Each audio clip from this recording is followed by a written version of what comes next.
外大这个系列的，跟那个那些混气的主人的 key 的，不同的给他们要求来变得棒棒。Halo semuanya, perkenalkan namaku Nur Aziza Dalia Narwati NIM 2303 1050. Aku dari Prodi Manajemen. Udah, geser. Hai, aku Farah Nur Asfani NIM 23030 1058. Aku dari Prodi Manajemen. Udah dong gantian. Oke deh. Hai, aku yang terakhir, namaku Sosefina Pratama, NIM aku 23030 Di sini aku dari Prodi Manajemen. Kita tadi bertiga dari Universitas Muhammadiyah Gresik. Jadi kita bertiga mau menjelaskan sedikit materi tentang Evaluasi manajemen yang akan diampu oleh Bapak Joko Julistio, mata kuliah Manajemen Strategi. Jadi langsung saja ke pembahasan. Yang pertama, pengertian. Untuk pengertian evaluasi strategi sendiri yaitu proses menilai dan mengkaji kembali strategi yang telah dirumuskan dan diimplementasikan untuk mengetahui apakah strategi tersebut masih relevan, efektif, dan mampu mencapai tujuan organisasi. Setelah itu, evaluasi manajemen dibagi menjadi 3 macam aktivitas mendasar untuk mengevaluasi strategi. Yang pertama, meninjau faktor-faktor eksternal dan internal untuk menjadikan dasar strategi saat ini. Evaluasi strategi dimulai dengan menilai kembali lingkungan internal dan eksternal perusahaan untuk memastikan strategi yang diterapkan masih relevan. Faktor eksternal meliputi kondisi ekonomi, persaingan industri, perubahan teknologi, regulasi permintaan, dan perilaku pelanggan. Untuk faktor internal meliputi sumber daya manusia, keuangan, budaya organisasi, struktur organisasi, serta kapabilitas dan kompetensi inti perusahaan. Jadi untuk tujuannya yaitu mengidentifikasi apakah terdapat perubahan signifikan yang membuat strategi lama tidak lagi sesuai. Untuk yang kedua yaitu mengukur presentasi yang bertujuan untuk mengetahui sejauh mana strategi yang dijalankan apakah berhasil mencapai tujuan yang telah diterapkan. Untuk tujuannya sendiri yaitu menentukan apakah pelaksanaan strategi berjalan dengan sesuai rencana dan target. Yang ketiga, mengambil tindakan korektif yaitu berdasarkan hasil peninjauan faktor dan pengukuran prestasi. Perusahaan perlu melakukan tindakan perbaikan agar strategi kembali selaras dengan tujuan organisasi. Tujuannya sendiri yaitu untuk memastikan perusahaan tetap berada pada jalur yang benar untuk mencapai visi dan misi. Jadi evaluasi strategi ada 3 level strategi. Yang pertama, strategi korporasi, yaitu strategi pada tingkat tertinggi yang menentukan arah dan ruang lingkup perusahaan secara keseluruhan. Faktor utamanya seperti bisnis apa saja yang akan dijalankan perusahaan, keputusan ekspansi, diverifikasi, dan alokasi sumber daya antar unit bisnis. Tujuannya sendiri menciptakan nilai jangka panjang dan memastikan keberlanjutan perusahaan secara keseluruhan. Yang kedua, strategi bisnis, yaitu berfokus pada bagaimana perusahaan bersaing dalam suatu industri atau pasar tertentu. Fokus utamanya itu seperti cara menenangkan persaingan, menentukan keunggulan persaingan, dan penentuan segmen pasar dan proporsi nilai. Tujuannya sendiri yaitu mencapai posisi kompetitif yang kuat di pasar dan menenangkan pelanggan. Yang terakhir ada strategi fungsional, yaitu strategi pada tingkat operasional yang mendukung strategi bisnis dan strategi korporasi yang berfokus pada optimalisasi setiap fungsi perusahaan, penerjemahan strategi bisnis ke dalam aktivitas sehari-hari. Selanjutnya ada tujuan evaluasi. Yang pertama, menilai apakah program telah dilaksanakan sesuai dengan rencana, yang bertujuan untuk memastikan bahwa pelaksanaan program berjalan sesuai dengan perencanaan awal, baik dari strategi waktu, anggaran, kegiatan maupun sasaran.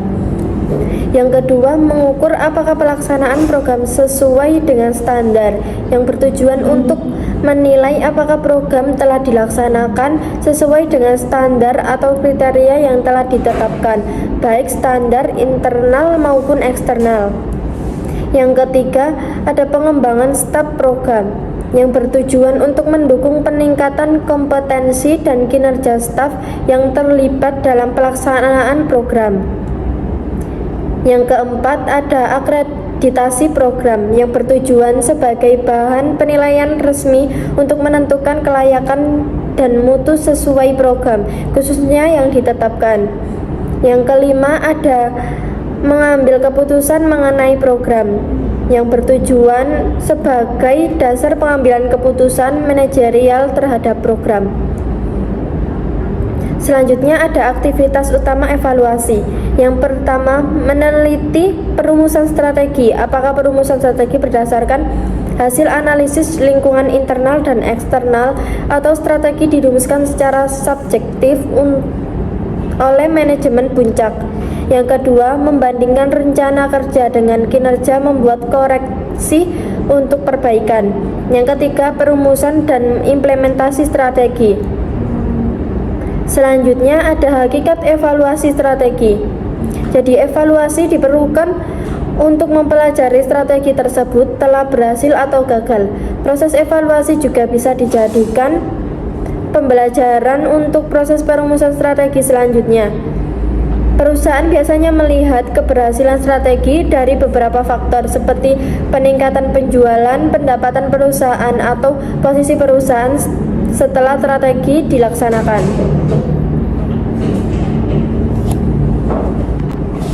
Selanjutnya ada kriteria mengevaluasi strategi. Yang pertama, konsistensi, yaitu menilai apakah strategi tidak saling bertentangan baik dengan tujuan organisasi maupun antar kebijakan dan program yang dijalankan. Tujuannya untuk memastikan strategi dapat dijalankan secara terpadu dan tidak membingungkan organisasi. Yang kedua, kecocokan, yaitu untuk mengukur sejauh mana strategi selaras dengan lingkungan eksternal dan internal organisasi, yang bertujuan untuk menjamin strategi relevan dengan perubahan lingkungan bisnis. Yang ketiga, ada kemungkinan, yaitu untuk menilai apakah strategi realistis dan dapat dilaksanakan dengan sumber daya yang tersedia. Tujuannya untuk mencegah perusahaan menjalankan strategi yang selalu ambisius atau tidak dapat diwujudkan. Yang keempat, ada keuntungan, yaitu untuk menilai apakah strategi mampu menciptakan keunggulan bersaing yang berkelanjutan, dengan tujuan memastikan strategi tidak hanya bisa dijalankan, tetapi juga memberikan manfaat strategi bagi organisasi. Penjelasan selanjutnya akan disampaikan oleh temanku. Nah, selanjutnya ada kriteria menilai keberhasilan evaluasi strategi. Menurut Amirullah 2015, implementasi dan evaluasi strategi adalah tahap akhir dari proses manajemen strategi yang menentukan apakah rencana yang dibuat benar-benar berjalan dan menghasilkan perubahan yang diinginkan dalam organisasi. Nah, makna pada tahap ini, manajemen tidak lagi hanya merencanakan di atas kertas, tetapi memastikan sumber daya manusia, dana, teknologi diarahkan dan dikoorganisasikan agar strategi benar-benar terlaksana. Bukan sekedar slogan. Makna tahap evaluasi strategi adalah proses menilai apakah pelaksanaan strategi sudah sesuai rencana dan apakah hasil yang dicapai mendekati tujuan yang telah ditetapkan. Selanjutnya, kegiatan evaluasi meliputi pengukuran kinerja, misalnya penjualan, laba, produktivitas, kepuasan pelanggan membandingkan dengan target. Nah, kriteria menilai keberhasilan evaluasi strategi. Menurut Amirullah 2015, implementasi dan evaluasi strategi adalah tahap akhir dari proses manajemen strategi yang menentukan apakah rencana yang dibuat benar-benar berjalan dan menghasilkan perubahan diinginkan dalam organisasi. Makna tahap implementasi strategi. Implementasi berarti mengubah rencana strategis, visi, misi, saran, program menjadi bahan tindakan nyata melalui aktivitas sehari-hari perusahaan. Misalnya, mengubah struktur organisasi, prosedur kerja, atau sistem penghargaan. Pada tahap ini, manajemen tidak hanya merencanakan di atas kertas, tetapi memastikan sumber daya manusia, dana, teknologi diarahkan dan dikoordinasikan agar strategi benar-benar terlaksana. Baik, jadi di sini saya akan melanjutkan temanku tadi. Selanjutnya ini ada materi mengenai sistem evaluasi. Jadi, sistem evaluasi merupakan kegiatan penilaian yang bekerja seperti suatu sistem organisme, di mana setiap unsur saling berkaitan dan tidak dapat dipisahkan satu sama lain. Sehingga evaluasi harus dilakukan secara menyeluruh agar tujuan organisasi dapat tercapai secara optimal. Menurut Rifai dan Prawironegoro tahun 2015, agar evaluasi dapat berjalan dengan baik, terdapat beberapa syarat yang harus dipenuhi. Yang pertama, aktivitas evaluasi harus dilakukan secara ekonomis. Artinya, pelaksanaan evaluasi tidak boleh memerlukan biaya, waktu, dan tenaga yang berlebihan, sehingga hasil evaluasi yang diperoleh sebanding dengan sumber daya yang digunakan. Yang kedua, aktivitas evaluasi harus secara langsung berkaitan dengan sasaran organisasi, sehingga evaluasi benar-benar berfokus pada pencapaian tujuan yang telah ditetapkan dan tidak menyimpang dari arah kebijakan organisasi. Maaf. Yang ketiga, aktivitas evaluasi harus memberikan manfaat baik bagi manajemen maupun organisasi secara keseluruhan, khususnya sebagai dasar. Yang keempat, aktivitas evaluasi harus mampu menyajikan informasi mengenai kondisi yang bersifat objektif dan sesuai dengan fakta yang ada, bukan berupa informasi yang dibuat-buat atau direkayasa, sehingga hasil evaluasi dapat dipercaya dan digunakan secara tepat. Dan yang terakhir, yaitu yang kelima, aktivitas evaluasi harus didasarkan pada kondisi ekonomi yang berlaku, baik kondisi ekonomi internal maupun eksternal organisasi, agar hasil evaluasi bersifat realistis dan diterapkan. Selanjutnya ada keadaan yang tak terduga. Menurut Rifai dan Prawironegoro tahun 2025,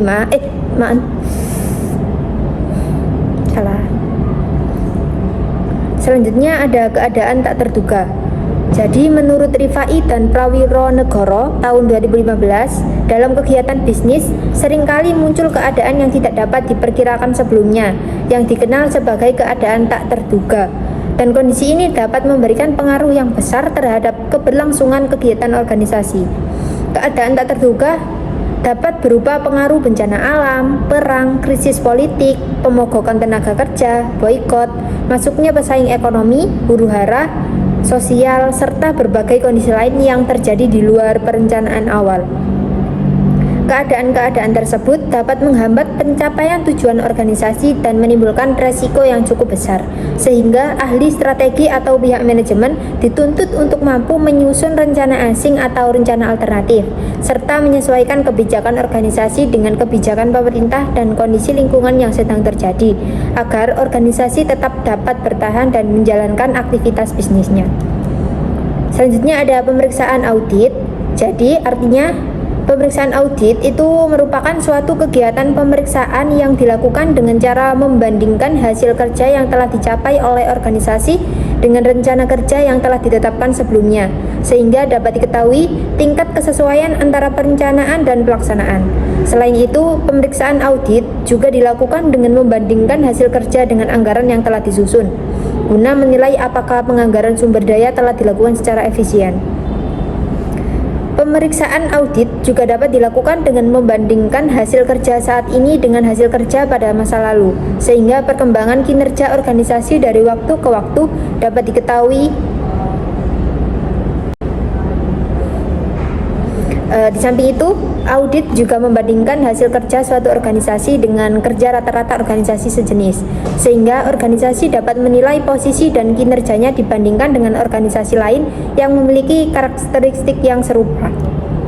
Selanjutnya ada evaluasi strategi. Ada 3 alat utama menurut Rifai dan Prawironegoro tahun 2015. Untuk mengetahui apakah strategi yang dijalankan sudah berada di jalur yang benar, organisasi perlu melakukan audit secara berkala. Ada 3 alat yang audit utamakan. Yang pertama ada audit manajemen, yang kedua ada audit keuangan, yang ketiga ada audit lingkungan. Langsung ke penjelasannya. Untuk audit manajemen didefinisikan sebagai penilaian sistem manajemen perusahaan untuk menentukan apakah sistem tersebut beroperasi secara efektif dan untuk memperkirakan risiko apa yang mungkin timbul apabila sistem tersebut tidak beroperasi secara efisien. Yang kedua ada audit keuangan. yaitu membandingkan kinerja dengan pendapatan atau revenue, beban atau expenses, dan laba, seperti laba kotor atas penjualan, laba operasi, dan laba bersih. Selanjutnya ada audit lingkungan. Masalah lingkungan merupakan bagian penting dari manajemen strategis, desain produk, proses produksi, pengemasan, distribusi, transportasi pelanggan harus mencerminkan kondisi lingkungan. Selanjutnya ada evaluasi strategi dengan komputer. Penggunaan sistem komputer dalam melakukan evaluasi strategi memberikan efisiensi tinggi dan pengelolaan data, sehingga setiap level manajemen dapat mengambil keputusan dengan lebih akurat dan tepat waktu. Jadi berikut adalah rincian manfaatnya untuk berbagai tingkat manajer. Yang pertama bagi manajer puncak atau top management, pemantauan target strategi secara cepat. Jadi komputer memungkinkan manajer puncak untuk mendapatkan ringkasan data secara real time mengenai capaian organisasi. Yang kedua, pengukuran visi dan misi. Manajer dapat secara instan mengetahui apakah langkah-langkah perusahaan masih sejalan dengan visi, misi, sasaran, serta tujuan besar yang telah ditetapkan. Yang ketiga, dasar pengambilan keputusan.